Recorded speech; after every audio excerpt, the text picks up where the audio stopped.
Hi ಎಲ್ರಿಗೂ ನಮಸ್ಕಾರ. Share market in Kannada ಚಾನಲ್ಗೆ ನಿಮಗೆ ಸ್ವಾಗತ. ಫೆಬ್ರವರಿ 8ರ ಮಾರ್ಕೆಟ್ ಅಪ್ಡೇಟ್ನ ನೋಡಬೇಕಾದ್ರೆ ಮಾರ್ಕೆಟ್ನಲ್ಲಿ ಇವತ್ತು ನಮಗೆ ಒಂದು ಫ್ಲಾಟ್ ಕ್ಲೋಸಿಂಗ್ ನೋಡೋದಕ್ಕೆ ಸಿಗ್ತಾ ಇದೆ. ಸೆನ್ಸೆಕ್ಸ್ನಲ್ಲಿ ನಮಗೆ 95 ಪಾಯಿಂಟ್ಗಳ ಅಪ್ಸೈಡ್ ಕಾಣಿಸ್ತಿದೆ. ಹಾಗೆ ನಿಫ್ಟಿಯನ್ನು ಗಮನಿಸಿದಾಗ ಕೇವಲ 25 ಪಾಯಿಂಟ್ಗಳ ಅಪ್ಸೈಡಲ್ಲಿ ನಿಫ್ಟಿ ಕ್ಲೋಸಿಂಗನ್ನು ಕೊಟ್ಟಿದೆ. ಮಾರ್ಕೆಟ್ನಲ್ಲಿ ತುಂಬಾ ವಾಲಟಾಲಿಟಿ ಇತ್ತು. ಮಾರ್ಕೆಟ್ ಎರಡು ಸೈಡ್ ಮೂವ್ ಆಗ್ತಾ ಇತ್ತು. ಬಟ್ ಕ್ಲೋಸಿಂಗನ್ನು ನಾವು ಗಮನಿಸಿದಾಗ ಒಂದು ಫ್ಲಾಟ್ ಕ್ಲೋಸಿಂಗ್ ನೋಡೋದಕ್ಕೆ ಸಿಗ್ತಾ ಇದೆ. ಹಾಗೆ ಬ್ಯಾಂಕ್ ನಿಫ್ಟಿಯಲ್ಲಿ 56 ಪಾಯಿಂಟ್ಗಳಷ್ಟು ಡೌನ್ ಸೈಡ್ ಕಾಣಿಸ್ತಾ ಇದೆ. ಸೆನ್ಸೆಕ್ಸ್ನ 30 ಶೇರ್ಗಳನ್ನು ಗಮನಿಸಿದಾಗ ಟಾಪ್ ಲೂಸರ್ ಇವತ್ತು ನಮಗೆ ನೋಡೋದಕ್ಕೆ ಸಿಗ್ತಿರೋದು ಪವರ್ ಗ್ರಿಡ್. ಪವರ್ ಗ್ರಿಡ್ ನಿನ್ನೆ ಟಾಪ್ ಗೇನರ್ ಆಗಿತ್ತು. ಹಾಗೆ ನಮಗೆ ಕೋಟಕ್ ಮಹೀಂದ್ರ ಬ್ಯಾಂಕ್ ಮತ್ತು TCS ಅಲ್ಲೂ ಕೂಡ ಸ್ವಲ್ಪ ವೀಕ್ನೆಸ್ ನೋಡೋದಕ್ಕೆ ಸಿಗ್ತಾ ಇದೆ. ಟಾಪ್ ಗೇನರ್ ಗಮನಿಸಿದಾಗ ಟಾಟಾ ಸ್ಟೀಲ್. ಟಾಟಾ ಸ್ಟೀಲಲ್ಲಿ ನಮಗೆ ರಿಸಲ್ಟ್ ಬಂದಾಗಿಂದ ಒಳ್ಳೆ ಒಂದು ಮೊಮೆಂಟಮ್ ಕಂಟಿನ್ಯೂ ಆಗ್ತಾ ಇದೆ. ಹಾಗೆ ಬಜಾಜ್ ಫಿನ್ಸರ್ವ್ ಮತ್ತು ಬಜಾಜ್ ಫಿನಾನ್ಸ್ ಕೂಡ ಇವತ್ತು ಒಳ್ಳೆ ಒಂದು ಮೊಮೆಂಟಮನ್ನು ತೋರಿಸಿದವೆ. ಹಾಗೆ ಅದಾನಿ ವಿಲ್ಮಾರ್ ಶೇರ್ಗಳು ಇವತ್ತು ಮಾರ್ಕೆಟಲ್ಲಿ ಲಿಸ್ಟ್ ಆಗಿದೆ. ಲಿಸ್ಟಿಂಗ್ ಪ್ರೈಸ್ ನಾವು ಗಮನಿಸಿದಾಗ 227 ರೂಪಾಯಿ ಕಾಣಿಸಿತ್ತು. ಕಂಪನಿ ಅಪ್ಪರ್ ಪ್ರೈಸ್ ಬ್ಯಾಂಡಲ್ಲಿ 230 ರೂಪಾಯಿ ಸೆಟ್ ಮಾಡಿದ್ರು. ನಮಗೆ ಒಂದು ಫ್ಲಾಟ್ ಲಿಸ್ಟಿಂಗ್ ನೋಡೋದಕ್ಕೆ ಸಿಕ್ಕಿತ್ತು. ಅಲ್ಲಿಂದ ಒಳ್ಳೆ ಒಂದು ಮೊಮೆಂಟಮ್ ನೋಡೋದಕ್ಕೆ ಸಿಗ್ತಾ ಇದೆ. 267 ರೂಪಾಯಿ ಹತ್ರ ಶೇರ್ ಕ್ಲೋಸಿಂಗನ್ನು ಕೊಟ್ಟಿದೆ. ಯಾರ್ಯಾರು ಇವತ್ತು ಎಂಟರ್ ಆಗಿರ್ತೀರೋ ಒಳ್ಳೆ ಒಂದು ಎಂಟ್ರಿ ಲೆವೆಲ್ ಆಗಿರುತ್ತೆ.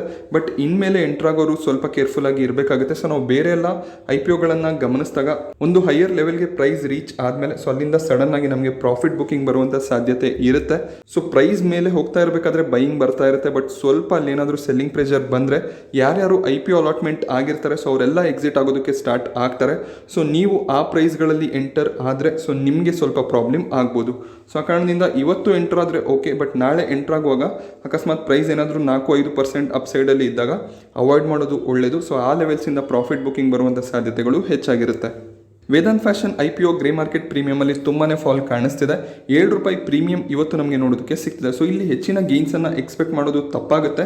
120 ರೂಪಾಯಿವರೆಗೂ ಲಿಸ್ಟಿಂಗ್ ಗೇನ್ಸ್ ನಮಗೆ ನೋಡೋದಕ್ಕೆ ಸಿಗ್ಬೋದು ಇವತ್ತಿನ ಪ್ರೀಮಿಯಂ ಪ್ರಕಾರ. ಹಾಗೆಯೇ ನಾವು ಸಬ್ಸ್ಕ್ರಿಪ್ಷನ್ ಸ್ಟೇಟಸನ್ನು ಗಮನಿಸೋದಾದರೆ ರಿಟೇಲ್ ಇಲ್ಲಿ ಕಂಪ್ಲೀಟ್ ಆಗಿ ಸಬ್ಸ್ಕ್ರೈಬ್ ಆಗಿಲ್ಲ. ಕೇವಲ 0.4 ಟೈಮ್ಗಳಷ್ಟು ಸಬ್ಸ್ಕ್ರಿಪ್ಷನ್ ನೋಡೋದಕ್ಕೆ ಸಿಗ್ತಾ ಇದೆ. NII 1 ಟೈಮ್ ಸಬ್ಸ್ಕ್ರೈಬ್ ಆಗಿದ್ದಾರೆ. QIB ಇಲ್ಲಿ 7.5 ಟೈಮ್ಗಳಷ್ಟು ಸಬ್ಸ್ಕ್ರಿಪ್ಷನನ್ನು ಮಾಡ್ಕೊಂಡಿದ್ದಾರೆ. QIBC ಇಲ್ಲಿ ಲಾಸ್ಟ್ ಡೇ ಎಂಟರ್ ಆಗಿದ್ದಾರೆ. ಬಟ್ ರಿಟೇಲ್ ಇನ್ವೆಸ್ಟರ್ಸ್ ಇಲ್ಲಿ ಗ್ರೇ ಮಾರ್ಕೆಟ್ ಪ್ರೀಮಿಯಂ ಕಮ್ಮಿ ಆಗ್ತಿರೋದನ್ನ ನೋಡಿ ಎಂಟ್ರಿಯನ್ನು ತೊಗೊಂಡಿಲ್ಲ. ಅದು ಕೂಡ ಒಂದು ಒಳ್ಳೆ ವಿಚಾರ ಆಗಿರುತ್ತೆ. ಅಕಸ್ಮಾತ್ ನಾವು ಈ ಕಂಪನಿಯಲ್ಲಿ ಇನ್ವೆಸ್ಟ್ ಮಾಡಬೇಕು ಅಂದಾಗ ಮಾರ್ಕೆಟ್ನಲ್ಲಿ ಲಿಸ್ಟ್ ಆದಮೇಲೆ ಕೂಡ ಇನ್ವೆಸ್ಟ್ ಮಾಡ್ಬೋದಾಗುತ್ತೆ. ಹೆಚ್ಚಿನ ಪ್ರೀಮಿಯಂ ಕೂಡ ಇಲ್ಲ. ಶೇರ್ಗಳು ಫ್ಲಾಟ್ ಆಗಿ ಲಿಸ್ಟ್ ಆಗುವಂಥ ಸಾಧ್ಯತೆಗಳು ಕೂಡ ಹೆಚ್ಚಾಗಿ ಇರುತ್ತೆ. ಟೋಟಲ್ ಆಗಿ ಇಶ್ಯೂ ನಾವು ಗಮನಿಸಿದಾಗ 2.5 ಟೈಮ್ನಷ್ಟು ಸಬ್ಸ್ಕ್ರೈಬ್ ಆಗಿದೆ. ಇಲ್ಲಿ ರಿಟೇಲ್ ಕೋಟಾದಲ್ಲಿ ಏನು 0.6 ಟೈಮ್ನಷ್ಟು ಶೇರ್ಗಳು ಸಬ್ಸ್ಕ್ರೈಬ್ ಆಗಿಲ್ಲ. ಅದನ್ನು ಇವರು QIBಗೆ ಅಲಾಟ್ ಮಾಡ್ತಾರೆ. ಹಾಗೆ ಇಲ್ಲಿ ಟಾಟಾ ಪವರ್ 4,500 ಕೋಟಿಯಿಂದ 5,000 ಕೋಟಿ ಅಮೌಂಟನ್ನು ಹೊಂದಿಸಬೇಕು ಅಂತ Canadian pension plan investment board ಹಾಗೆಯೇ ಟ್ಯಾಮ್ಸೆಕ್ ಹೋಲ್ಡಿಂಗ್ ಅನ್ನೋರ ಬಳಿ ಡಿಸ್ಕಷನ್ಸನ್ನು ನಡೆಸ್ತಾ ಇದ್ದಾರೆ. ಇವರು FIIs ಆಗಿರ್ತಾರೆ. ಇವರ ಬಳಿ ಒಂದು ಡಿಸ್ಕಷನ್ಸ್ ನಡೀತಿದೆ. ಇವರೇನಾದರೂ ಇಲ್ಲಿ ಟಾಟಾ ಪವರಲ್ಲಿ ಇನ್ವೆಸ್ಟ್ಮೆಂಟನ್ನು ಮಾಡಿದ್ರೆ 4,500ರಿಂದ 5,200 ಕೋಟಿವರೆಗೂ ಅಮೌಂಟ್ ನಮಗೆ ಟಾಟಾ ಪವರಲ್ಲಿ ಇನ್ವೆಸ್ಟ್ ಆಗೋದು ಕಾಣಿಸುತ್ತೆ. ಈ ಬಗ್ಗೆ ಡಿಸ್ಕಷನ್ಸ್ ಏನಿದೆ ಇದು ಅಕ್ಟೋಬರ್ 2021ರಿಂದ ನಡೀತಿದೆ. ಈಗ ಇದೊಂದು ಫೈನಲ್ ಸ್ಟೇಜಲ್ಲಿ ಇದೆ ಅಂತ ಮಾತುಕತೆ ನಡೀತಿದೆ. ಈ ರೀತಿ ಅವರಿಗೆ 4,500ರಿಂದ 5,000 ಕೋಟಿಗಳಷ್ಟು ಇನ್ವೆಸ್ಟ್ಮೆಂಟ್ ಬಂದರೆ ಇವರ ಡೆಪ್ಟ್ ಏನಿದೆ ಸಾಲ ಏನು ಇದೆ ಕಂಪನಿ ಮೇಲೆ ಅದನ್ನು ಕಮ್ಮಿ ಮಾಡಿಕೊಳ್ಳುವಂಥ ಸಾಧ್ಯತೆ ಇರುತ್ತೆ. ಹಾಗೆ ಇವರ ಬ್ಯಾಲೆನ್ಸ್ ಶೀಟ್ ಕೂಡ ಇಂಪ್ರೂವ್ ಆಗೋದು ನಮಗೆ ಕಾಣಿಸುತ್ತೆ. ಹಾಗೆ ಇಲ್ಲಿ ಶೇರ್ ಪ್ರೈಸ್ ಇವತ್ತು ಒಂದೇ ದಿನ ನಮಗೆ 7.35% ಕರೆಕ್ಷನ್ ಆಗ್ತಿರೋದು ಕಾಣಿಸ್ತಿದೆ.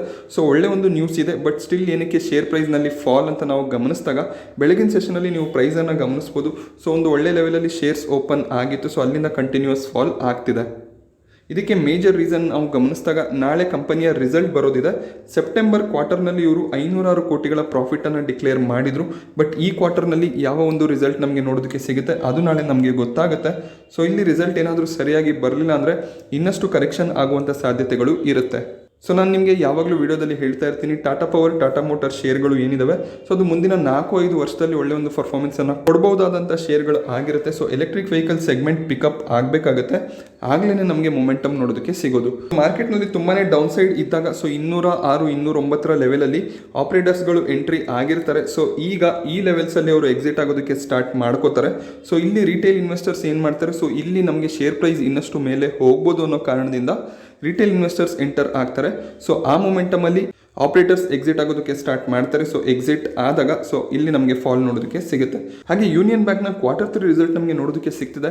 ನೆಟ್ ಪ್ರಾಫಿಟ್ 1,085 ಕೋಟಿಗಳಷ್ಟು ಕಾಣಿಸ್ತಿದೆ. 49%ನಷ್ಟು ಗ್ರೋತ್ ನಮಗೆ ಪ್ರಾಫಿಟ್ನಲ್ಲಿ ಕಾಣಿಸ್ತಿದೆ. ಹಾಗೆ ಇವರ ನೆಟ್ ಇಂಟ್ರೆಸ್ಟ್ ಇನ್ಕಮ್ ಏನಿದೆ ಅದು ಕೂಡ ಜಾಸ್ತಿ ಆಗ್ತಿರೋದು ಕಾಣಿಸ್ತಾ ಇದೆ. ಬಟ್ ಇಲ್ಲಿ ಕನ್ಸರ್ನಿಂಗ್ ವಿಷಯ ಏನು ಅಂದರೆ ಇವರ NPS ಜಾಸ್ತಿ ಆಗ್ತಿರೋದು ಕಾಣಿಸ್ತಿದೆ. ಹೋದ ವರ್ಷ ಡಿಸೆಂಬರ್ 2020ರಲ್ಲಿ NPA 3.27% ಇತ್ತು. ಈಗ ಅದು 4%ವರೆಗೂ ಆಗಿದೆ. ಅಂದರೆ ಇವರ ಬ್ಯಾಡ್ ಲೋನ್ಸ್ ಜಾಸ್ತಿ ಆಗ್ತಿದೆ. ಸೊ ಇದು ಸ್ವಲ್ಪ ಕನ್ಸರ್ನ್ ಇರುತ್ತೆ ಬ್ಯಾಂಕ್ಗೆ. ಹಾಗೆ ಶೇರ್ ಪ್ರೈಸನ್ನು ನಾವು ಗಮನಿಸಿದಾಗ ಒಂದು ಫ್ಲಾಟ್ ಕ್ಲೋಸಿಂಗ್ ನಮಗೆ ನೋಡೋದಕ್ಕೆ ಸಿಗ್ತಾ ಇದೆ. ಯೂನಿಯನ್ ಬ್ಯಾಂಕ್ ಒಂದು PSU ಸೆಕ್ಟರ್ನ ಬ್ಯಾಂಕ್ ಆಗಿರುತ್ತೆ. ಸೊ PSU ಸೆಗ್ಮೆಂಟಲ್ಲಿ SBI ಅಥವಾ ಕೆನರಾ ಬ್ಯಾಂಕ್ನ ಹೋಲ್ಡ್ ಮಾಡ್ಕೊಳ್ಳೋದು ಒಳ್ಳೇದಾಗುತ್ತೆ ಲಾಂಗ್ ಟರ್ಮ್ ಪರ್ಸ್ಪೆಕ್ಟಿವಿಂದ ನೀವು ನೋಡಿದಾಗ. ಹಾಗೆ ಪಾಲಿಸಿ ಬಜಾರ್ನ Q3 ರಿಸಲ್ಟ್ ಕೂಡ ನಮಗೆ ನೋಡೋದಕ್ಕೆ ಸಿಗ್ತಿದೆ. ಕಂಪನಿ 298 ಕೋಟಿಗಳ ಲಾಸನ್ನು ಡಿಕ್ಲೇರ್ ಮಾಡಿದ್ದಾರೆ. ಅದೇ ನಾವು ಹೋದ ವರ್ಷ ಗಮನಿಸಿದಾಗ ಇವರ ಲಾಸ್ ಏನಿತ್ತು ತುಂಬಾ ಕಮ್ಮಿ ಇತ್ತು. ಸೊ ಆಲ್ಮೋಸ್ಟ್ 20 ಕೋಟಿಯ ಲಾಸನ್ನು ಡಿಕ್ಲೇರ್ ಮಾಡಿದರು. ಸೊ ಇಲ್ಲಿ ನಮಗೆ ಲಾಸ್ ಇನ್ಕ್ರೀಸ್ ಆಗ್ತಿರೋದು ಕಾಣಿಸ್ತಿದೆ. ಸೊ ನಮಗೆ ಒಂದು ನ್ಯೂಸ್ ನೋಡೋದಕ್ಕೆ ಸಿಕ್ಕಿತ್ತು ಪಾಲಿಸಿ ಬಜಾರ್ನಲ್ಲಿ ಇವರು LIC ಜೊತೆಗೆ ಒಂದು ಪಾರ್ಟ್ನರ್ಶಿಪ್ಪನ್ನು ಮಾಡ್ಕೊಂಡಿದ್ದಾರೆ. ಸೊ LIC ಪಾಲಿಸಿಗಳು ನಮಗೆ ಈಗ ಪಾಲಿಸಿ ಬಜಾರ್ ವೆಬ್ಸೈಟಲ್ಲಿ ನೋಡೋದಕ್ಕೆ ಸಿಗುತ್ತೆ ಅಂತ. ಸೊ ಅಲ್ಲಿಂದ ಶೇರ್ನಲ್ಲಿ ಸ್ವಲ್ಪ ಮೊಮೆಂಟಮ್ ಕಾಣಿಸಿತ್ತು. ಸೊ ಈ ಒಂದು ರಿಸಲ್ಟ್ನ ಕಾರಣ ಶೇರ್ನಲ್ಲಿ ನಮಗೆ ಸ್ವಲ್ಪ ಕರೆಕ್ಷನ್ ನೋಡೋದಕ್ಕೆ ಸಿಗ್ತಾ ಇದೆ. So policy Bazaar, Paytm, Zomato, so ಈ ರೀತಿಯ ಶೇರ್ಗಳು ಕೂಡ ಅಷ್ಟೇ ಲಾಂಗ್ ಟರ್ಮ್ಗೆ ಒಳ್ಳೆಯ ಒಂದು ಶೇರ್ಸ್ ಆಗಿರುತ್ತೆ. ಬಟ್ ಈ ಎಲ್ಲ ಕಂಪನಿಗಳು ನಮಗೆ ಈಗ 1-2 ವರ್ಷ ಲಾಸ್ ಡಿಕ್ಲೇರ್ ಮಾಡೋದು ಕಾಣಿಸುತ್ತೆ. ಹಾಗೆ ಜಿಂದಾಲ್ ಸ್ಟೇನ್ಲೆಸ್ ಸ್ಟೀಲ್ನ Q3 ರಿಸಲ್ಟ್ ಕೂಡ ನೋಡೋದಕ್ಕೆ ಸಿಗ್ತಿದೆ. ಸೊ ಇವರು ಕೂಡ 442 ಕೋಟಿಯ ಪ್ರಾಫಿಟನ್ನು ಡಿಕ್ಲೇರ್ ಮಾಡಿದ್ದಾರೆ. ಸೊ ಪ್ರಾಫಿಟ್ ನಾವು ಗಮನಿಸಿದಾಗ 3 ಟೈಮ್ಸ್ ಆಗಿದೆ ಇಯರ್ ಆನ್ ಇಯರ್ ಕಂಪೇರ್ ಮಾಡಿದಾಗ. 2020 ಡಿಸೆಂಬರಲ್ಲಿ ಇವರು 170 ಕೋಟಿಯ ಪ್ರಾಫಿಟನ್ನು ಡಿಕ್ಲೇರ್ ಮಾಡಿದರು. ಬಟ್ ಈಗ ನಮಗೆ ಪ್ರಾಫಿಟ್ ಜಂಪ್ ಆಗ್ತಿರೋದು ಕಾಣಿಸ್ತಿದೆ. ಹಾಗೆ ಇಲ್ಲಿ ಫಂಡ್ ರೈಸಿಂಗ್ನ ಬಗ್ಗೆ ಕೂಡ ನ್ಯೂಸ್ ಕೇಳಿಸ್ತಿದೆ. ಸೊ ಇವರು 3500 ಕೋಟಿವರೆಗೂ ಅಮೌಂಟನ್ನು ಡೆಬೆಂಚರ್ ಮತ್ತು ಬಾಂಡ್ಗಳನ್ನು ಇಶ್ಯೂ ಮಾಡಿ ಹೊಂದಿಸಬೇಕು ಅಂತ ಅಂದ್ಕೊಂಡಿದ್ದಾರೆ. ಶೇರ್ ಪ್ರೈಸನ್ನು ನಾವು ಗಮನಿಸಿದಾಗ ಇವತ್ತು ನಮಗೆ 2.6% ಡೌನ್ ಸೈಡ್ ಕಾಣಿಸ್ತಿದೆ. ಒಳ್ಳೆ ಒಂದು ರಿಸಲ್ಟ್ ಬಂದಿದೆ. ಬಟ್ ಸ್ಟಿಲ್ ಇಲ್ಲಿ ಸ್ವಲ್ಪ ನಮಗೆ ಪ್ಯಾನಿಕ್ ಕಾಣಿಸ್ತಿದೆ. ಹಾಗೆಯೇ ಸ್ಟೀಲ್ ಇಂಡಸ್ಟ್ರಿಯಲ್ಲಿ ಇನ್ನೊಂದು ನ್ಯೂಸ್ ಕೂಡ ನೋಡೋದಕ್ಕೆ ಸಿಗ್ತಾ ಇದೆ. ಸೊ US ಮತ್ತು ಜಪಾನ್ನ ಮಧ್ಯ ಸ್ಟೀಲ್ ಟ್ಯಾರಿಫ್ ಡೀಲ್ ನಡೆದಿದೆ. ಸೊ ಈ ಡೀಲ್ ಏನಿತ್ತು 2018ರಲ್ಲಿ ಟ್ರಂಪ್ ಅಮೆರಿಕಾದ ಅಧ್ಯಕ್ಷರಾಗಿದ್ದಾಗ ಸೊ ಒಂದು ರೂಲನ್ನು ಅವರು ತಂದಿದ್ರು. 25% ಟ್ಯಾರಿಫ್ ಕೊಡಬೇಕಾಗುತ್ತೆ ಯಾವುದೇ ಒಂದು ಸ್ಟೀಲ್ ಕಂಪನಿಗಳು ಸ್ಟೀಲನ್ನು ಪ್ರೊಡ್ಯೂಸ್ ಮಾಡಿ ಅಮೆರಿಕಾಗೆ ಅದನ್ನು ಎಕ್ಸ್ಪೋರ್ಟ್ ಮಾಡಿದಾಗ ಅಂತ. ಸೊ ಈ ಒಂದು ಕಾರಣದಿಂದ ಇಂಡಿಯಾದ ಸ್ಟೀಲ್ ಕಂಪನಿಗಳು ಯಾರು USಗೆ ತಮ್ಮ ಸ್ಟೀಲ್ಗಳನ್ನು ಎಕ್ಸ್ಪೋರ್ಟ್ ಮಾಡ್ತಾ ಇದ್ರು, ಸೊ ಅವ್ರು 25% ಟ್ಯಾರಿಫ್ಗಳನ್ನು ಕೊಡಬೇಕಿತ್ತು ಗೌರ್ಮೆಂಟ್ಗೆ. ಸೊ ಈಗ ಏನು ಒಂದು ರೂಲನ್ನು ತಂದಿದ್ದಾರೆ ಅಂದರೆ ಜಪಾನ್ನ ಕಂಪನಿಗಳಿಂದ 25% ಟ್ಯಾರಿಫ್ ಏನಿತ್ತು ಸೊ ಅದನ್ನು ಇವರೀಗ ವಸೂಲಿ ಮಾಡೋದಿಲ್ಲ.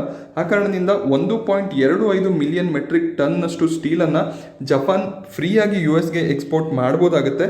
ಸೊ ಇದರಿಂದ ಜಪಾನ್ ಸ್ಟೀಲ್ ಕಂಪನಿಗೆ ಇದು ಗುಡ್ ನ್ಯೂಸ್ ಆಗಿರುತ್ತೆ.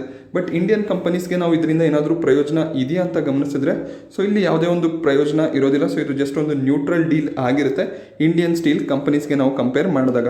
ಸೊ ಇಲ್ಲಿ ತುಂಬಾ ನ್ಯೂಸ್ ಇತ್ತು ಅಂದರೆ ಚೈನಾ +1 ಮಾಡೆಲ್ನಿಂದ ಇಂಡಿಯಾಗೆ ಬೆನಿಫಿಟ್ ಆಗುತ್ತೆ ಅಂತ. ಬಟ್ ಇದರಲ್ಲಿ ನಮಗೆ ಜಪಾನ್ಗೆ ಬೆನಿಫಿಟ್ ಆಗ್ತಿರೋದು ಕಾಣಿಸ್ತಿದೆ.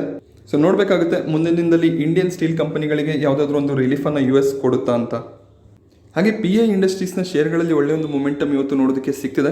ಇದಕ್ಕೆ ಮೇಜರ್ ರೀಸನ್ ಏನು ಅಂದರೆ ಬ್ರೋಕರೇಜ್ ಕ್ರೆಡಿಟ್ ಸ್ಯೂಸ್ ಇಲ್ಲಿ ಟಾರ್ಗೆಟನ್ನು ರೈಸ್ ಮಾಡಿದ್ದಾರೆ.